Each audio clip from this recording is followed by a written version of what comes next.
This morning, remembering the Pulse massacre, 25-year-old Amanda Alvear of Polk County was killed in the nightclub a year ago Monday. She was a vibrant young woman who was close to her family.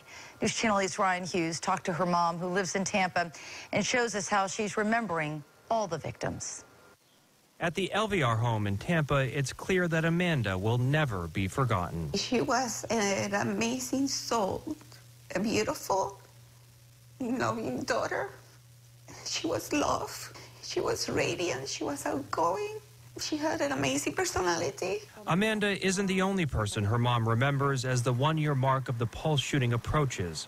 Myra Alvear remembers everyone killed in the nightclub attack every day. Anything that I can do for them and be their voice, I will be there. Myra and other moms who lost children at Pulse organized the 49 Bells movement. They've asked churches around the world to toll their bells 49 times on Monday, once for each victim. So far, 100 churches from Florida to Michigan to South America have agreed. It's about the churches accepting the unity, the tolerance, inclusion. The moms meet often to help each other through troubling times.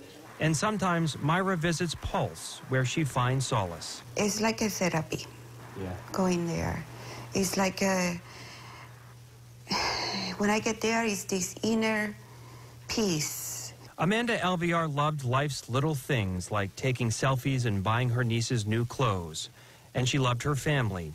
It's those things her mom looks back on fondly, day in and day out. I missed her, I loved her, and I will miss her every day, every moment. I'm Ryan Hughes, News Channel 8.